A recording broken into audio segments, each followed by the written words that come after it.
Pogba out, good, and with a bit of luck, Ranić and Wally with the brolly. What the hell is he doing back? Must be because he talks double Dutch. Lenny, the United supporter since 1949. I think actually it's a good thing to have Steve McClaren alongside Erik ten Hag for the reason that they've worked together before, albeit in reverse capacities, and won a title. Paul Pogba is a fraud. We should have got rid of him years ago. I'll be glad to see the back of him, says one texter. Without passion, energy, enthusiasm, you are nothing. Where is Paul? This is where Paul was, and he wasn't alone. Erik ten Hag will move out 6 or 7, and in will come 3 or 4 new players plus youth team players. You watch him and us go. Paul in Ashford. So a lot of people pretty much on the same lines, that ultimately they're pleased that Paul Pogba has brought his association with Manchester United to an end. Let's ask what Mark Goldbridge thinks about that.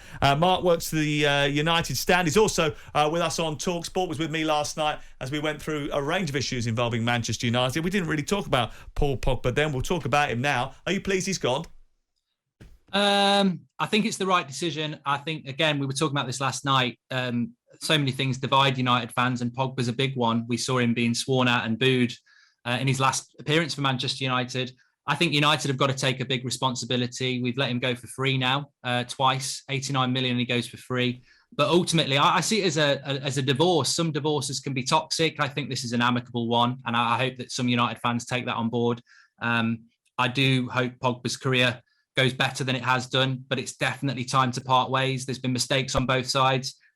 Biggest mistake for me was that this should have happened 2 or 3 years ago. I mean, you look at what you've got out of Pogba over the last 2 years, and it's very little. So I am glad it's over, but I'm not really a United fan who has bad feelings towards Paul Pogba, because I think there's blame on both sides. Do you think that maybe sometimes he undermined the managers, varying different managers, with his comments about wanting to leave or pointing out the deficiencies in the dressing room? Yeah, we were on about this last night. Player power has been a problem at Manchester United for the last few years. It started under Mourinho, and it's certainly continued as we've seen this season. Paul Pogba could well be a factor in that. He's not the only factor in that. I think it's unfair to just pin it all on Paul Pogba. But he also made it very, very clear that he didn't want to be at Manchester United. And you look at it on the part of a player.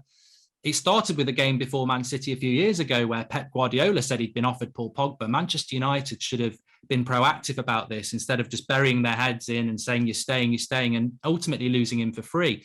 There's two sides, isn't there? I mean, look, there's player power issues at Manchester United, but it's not like he didn't make it clear that he wanted out. And United should have hit that. A big club would hit that head on and say, right, he doesn't want to be here. It's not working. Let's move him on. Mark, is he good enough? Is Paul Pogba good enough to be in one of the top teams in the Premier League? I don't think he suits the Premier League, Trevor, to be honest. I don't know what you think. I think he's ideal for Serie A. I think he's he gets called a languid footballer. I think his style of football does suit a slower pace. International football's slower, and he thrives in that. I think the Premier League's too quick. I know there was links to Man City. I don't think he's a Pep player. He's certainly not a Jurgen Klopp player.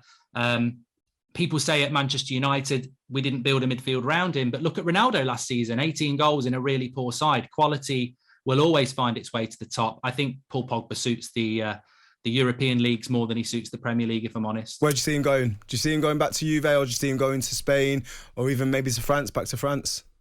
I think for Pogba, it's ultimately about trying to win. He's 29, go and win some trophies. I think PSG would be a nice move for him. I don't really understand going back to Juventus. He's gone Juventus, Man United, Juventus, Man United, Juventus. I'd like to see him at PSG or Real Madrid and see what he can do in a league that actually will challenge for the Champions League, a team, sorry. How much work to do for Manchester United? We were just chatting about it earlier.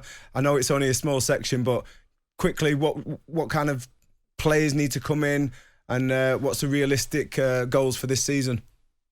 We spoke about this last night, 4th, and hopefully win the Europa League, and I would be looking at hopefully get De Jong, a centre-back, maybe another midfielder, and keep clearing that deadwood. I mean, fair play United, they've come out, they've announced it, they could have waited a month. We don't want to be involved in the Pogba circus. He's gone. I think there'll be more to follow, maybe Lingard and a couple of others in the next few days. Yeah, I mean, we did talk about it last night, and it is still available on YouTube if you want to go back and look at some of the incidents that we discussed last night. It is available. Mark and I were joined by Hugh Wozencroft, by a variety of different guests as well. Mickey Gray was in there. No, we only got experts on last night. But Mark, the other thing is it gives an opportunity, doesn't it, to Erik ten Hag, because this is the starting of the cleansing of the dressing room. Yeah, I mean, I've not been a professional footballer, unfortunately. I wish I had. Trevor will know things about this, but ultimately, as a manager, not having previous issues in that dressing room when you come back for pre-season, it's 1 or 2 or 3 problems you don't have that you would have if Pogba came back and Lingard came back and maybe Dean Henderson. If he can move some of these issues that clearly need to be moved on, it will make what's a very big job that little bit easier. Jim White and Simon Jordan. Monday to Friday mornings from 10 on AM, on DAB, via the talkSPORT app and on your smart speaker. talkSPORT.